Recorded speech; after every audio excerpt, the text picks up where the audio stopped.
भाग्य बड़ा या बुद्धि। जी हाँ दोस्तों, ये बड़ी ही ज्ञानवर्धक कहानी है। भाग्य बड़ा या बुद्धि बड़ी। और वीडियो को पूरा देखें तभी आप लोगों के समझ में आएगा। और बड़ी ही रोचक और अद्भुत ज्ञानवर्धक कहानी है, इसलिए हमारे चैनल पर बने रहें, वीडियो को पूरा देखें। मित्रों, ये सभी इंसान जानने की कोशिश करते हैं। अपने जीवन में चढ़ाव उतार तो आते रहते हैं, इसलिए हर व्यक्ति ये जानने की कोशिश करता है कि भाग्य बड़ा होता है या बुद्धि बड़ी होती है। तो मित्रों, आज हम इस कहानी के माध्यम से जानने वाले हैं कि भाग्य बड़ा है या बुद्धि बड़ी है।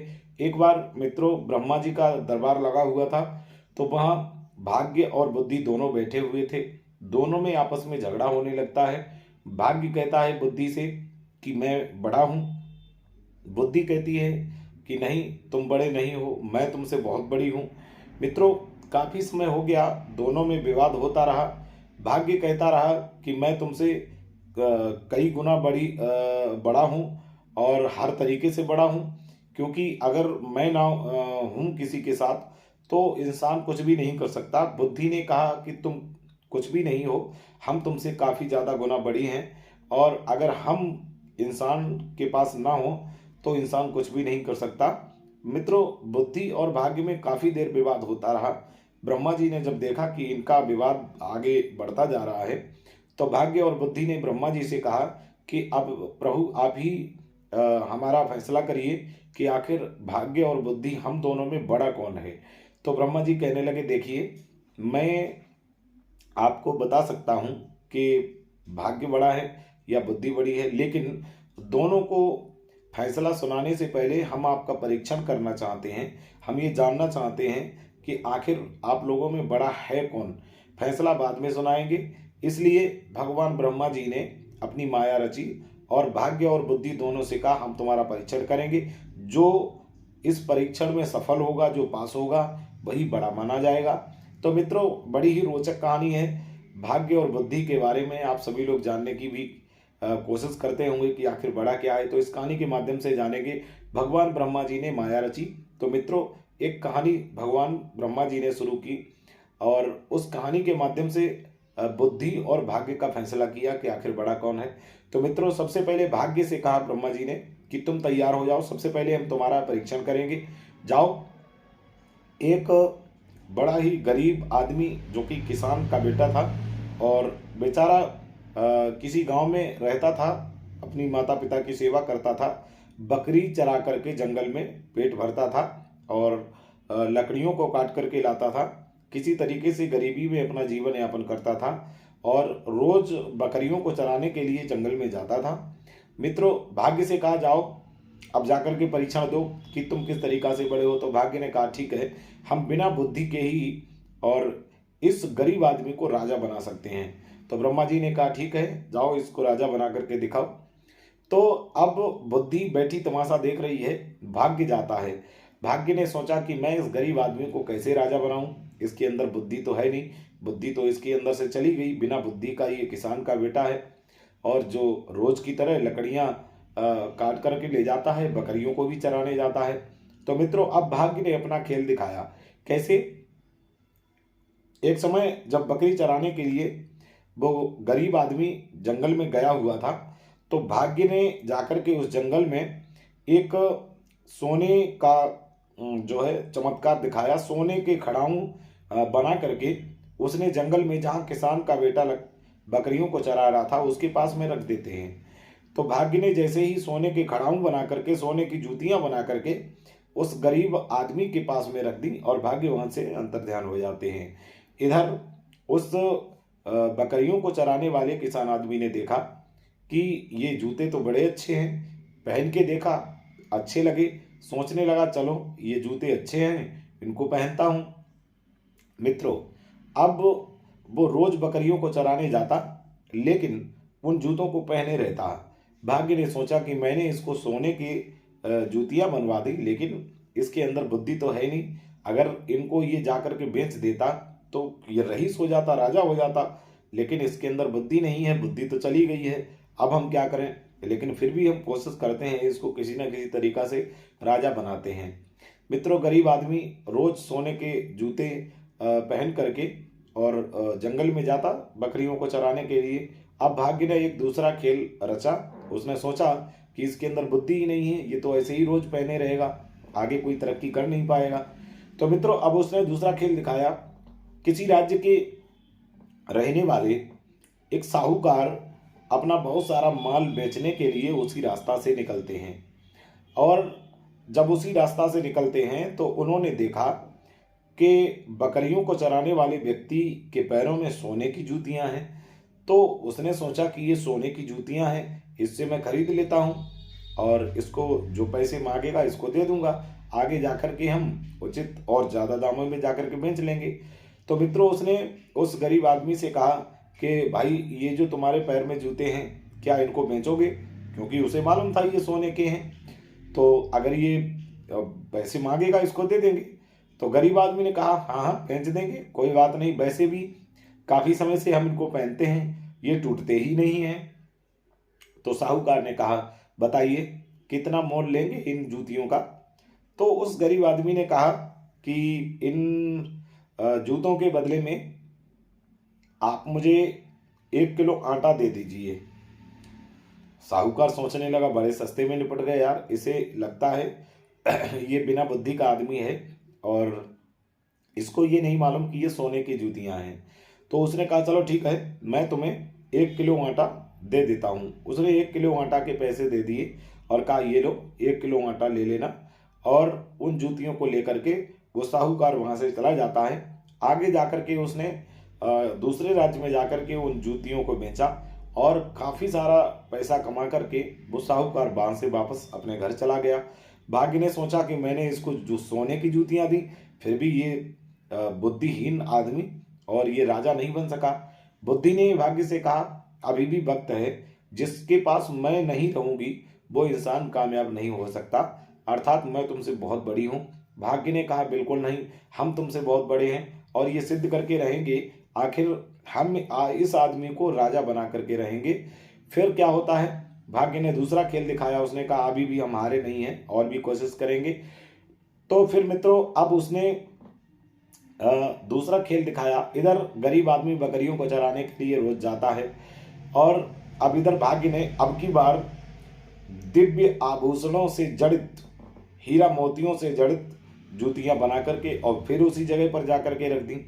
इधर जब वो किसान का बेटा बकरियां चराने के लिए आया, उसने देखे फिर अब की बहुत ज़्यादा सुंदर जूते हैं, तो उसे बहुत अच्छा लगा। उसने फिर उस जूतियों को पहना, उसके पैरों में फिट आ गई। तो उसने कहा बहुत अच्छी बात, ये पता नहीं कौन जूतियां यहाँ पर छोड़ जाता है, बड़ी अच्छी जूतियां हैं और इनको कितना भी पहनो ये टूटती भी नहीं है। मित्रों फिर वो जूतियां को पहनता रहा। इधर फिर से साहूकार दोबारा से अपने राज्य से दूसरे राज्य के लिए जो है माल खजाना बेचने के लिए चलता है। उसी रास्ते में आता है। तो जब उसी रास्ते में आता है उसने देखा कि उसके पैरों में अब की बार तो और भी ज़्यादा सुंदर जूतियां हैं जो कि दिव्य आभूषणों से जड़ित हैं। तो अब वो साहूकार उस आदमी से कहता है कि भाई क्या इन जूतियों को बेचोगे। गरीब आदमी कहने लगा हाँ इनको बेच दूंगा, क्योंकि ये इनको कितना भी पहनो ये टूटती ही नहीं है। मित्रों अब क्या होता है, वो साहूकार कहता है बताओ भाई कितना क्या चाहिए इनके बदले में। तो अब साहूकार की बात को सुन करके उस गरीब आदमी ने कहा कि मुझको 10 किलो चना दे मिल जाए, इसके बदले में 10 किलो चना चाहिए चबने के लिए। साहूकार ने कहा कोई बात नहीं, आपको इसके बदले में 10 किलो चना मिलेंगे। मित्रों साहूकार ने 10 किलो चना उसको उसके बदले में दिए और वो दिव्य आभूषणों से जड़ित जूतियां थीं। मित्रों साहूकार ने अपना सारा धनमाल जाकर के बेचा, लेकिन उन जड़ित जूतियों को जो कि दिव्य आभूषणों से जड़ित थीं उनको नहीं बेचा, उनको ले जाकर के उस साहूकार ने अपने राजा को दिया। और राजा ने जैसे ही वो दिव्य आभूषणों से जड़ित जूतियों को देखा तो राजा ने कहा साहूकार ये जूतियां कहाँ से लेकर के आए हो। तो अब उस साहूकार ने झूठ बोल दिया। उसने कहा महाराज मैं अपना माल खजाना बेचने के लिए दूसरे राज्य के में जाता हूँ, वहाँ के राजा ने मुझे खुश होकर के ये दिव्य आभूषणों से जड़ित हीरा मोतियों की जूतियाँ मुझे दी हैं। तो अब उस राजा ने कहा कि ये तो बहुत अच्छी जूतियाँ हैं, ऐसी तो हमारे पास हमारे राज्य में किसी के पास नहीं होंगी। और मित्रों उस राजा ने उस साहूकार से कहा कि साहूकार अब की बार तुम जब जाना तो देख करके आना, अगर उस राजा के कोई बेटा हो तो मैं अपनी पुत्री का विवाह उस राजा के पुत्र के साथ कर दूंगा। मित्रों, साहूकार ने मन में सोचा कि ना तो कोई राजा है ना उसका कोई बेटा है, मैं तो ये जूतियां कहाँ से लाया हूँ, इसको कैसे बता सकता हूँ। लेकिन उसने झूठ बोल दिया। मित्रों, अगली बार जब माल खजाना बेचने के लिए साहूकार दोबारा से चलता है, उसी रास्ते में आता है, तो उसने देखा कि वही गरीब आदमी बकरियों को चरा रहा है। मित्रों, रास्ते में उस गरीब आदमी ने अपना सारा माल खजाना वहां पर रख दिया और बैठ करके आराम करने लगा। इधर गरीब आदमी वो जो बकरियां चराता था, वो जब पास में आया तो उसने उस भाग्य की कृपा से जैसे ही उसके माल खजाने पर हाथ रखा तो वो सारा माल खजाना सोने चांदी का हो गया। मित्रों, इधर साहूकार ने देखा कि ये तो हमारा माल, इसके हाथ रखते ही हमारा माल खजाना सोने चांदी का हो गया, तो अब ये आदमी हमारे लिए बहुत ही ज़्यादा लकी हो सकता है, लेकिन इसके अंदर बुद्धि नहीं है। और उसने जाकर के सारा माल खजाना बेचा। लौट करके जब आया तो उसने कहा कि भाई शादी करोगे? मन में सोचा कि उस राजा की पुत्री हम इसके साथ ही कर देते हैं, लेकिन इसके तो कोई लक्षण भी नहीं है, बुद्धि भी नहीं है और गरीब आदमी है, इसकी हालत बेकार है, इसको पहले ठीक करना पड़ेगा। तो उस साहूकार ने सबसे पहले उसके लिए एक सुंदर भवन बनाया उसी जंगल में और उसके फटे पुराने वस्त्रों को अच्छे वस्त्र पहना करके उसको सुसज्जित किया और उसके लिए घर भी बनाया। उससे कहा कि अब हम तुम्हारी शादी करवाएंगे। मित्रों, भाग्य अपनी पूरी ताकत लगा रहा है उस गरीब आदमी को राजा बनाने के लिए। बुद्धि ने भाग्य से कहा अभी भी वक्त है, कहीं ज्यादा ताकत मत लगा देना, फिर पता चले किसी की जान भी चली जाए। भाग्य ने कहा बिल्कुल नहीं, हम इसको राजा बना करके रहेंगे और ये देखिए अब राजा बनने वाला भी है। बुद्धि तमाशा देख रही है, भाग्य अपनी ताकत लगा रहा है। इधर मित्रों, साहूकार ने जब उसका भवन भी बना दिया, महल भी बना दिया, उसको सुंदर वस्त्र भी पहना दिए और उससे कहा कि अब हम तुम्हारी शादी करवाएंगे एक राजा की बेटी के साथ, अब तुम बहुत ज्यादा धनवान होने वाले हो। मित्रों, उसको दूल्हा बना करके जब साहूकार राजा के यहाँ लेकर के गया तो अब हुआ ऐसा कि शादी की रस्में पूरी हुई। शाम को उस गरीब आदमी को सुंदर महल में जो कि अंटा पर था उस पर उसको ठहराया गया और इधर साहूकार अपने काम में लगा हुआ है, शादी की तैयारियां चल रही हैं और ससुराल में बारात भी पहुंच गई है। उधर जो है राजा के अंटा पर उस किसान के बेटा को ठहराया गया। लेकिन मित्रों, रात में जब वो सो रहा होता है तो उसको सपना होता है और सपना कैसा होता है कि सपना जब वो गरीब आदमी अपने घर रहता था तो उसकी माता जो है और उसके लिए भूत और चुड़ैलों की कहानियां सुनाया करती थी और उन कहानियों को सुनकर के उसे बहुत तसल्ली मिलती थी।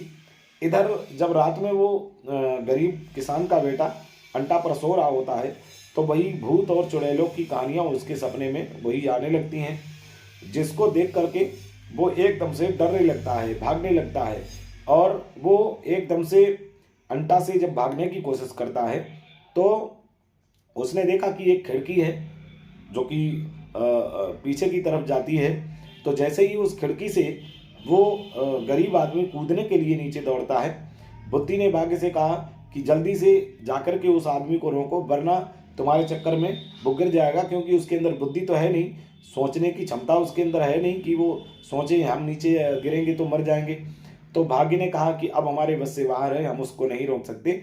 बुद्धि ने जाकर के एकदम से उस इंसान को रोका। उसके अंदर जैसे ही बुद्धि जागृत हुई, फिर उसने सोचा कि अरे हम यहाँ से गिरेंगे तो हम तो नीचे मर जाएंगे।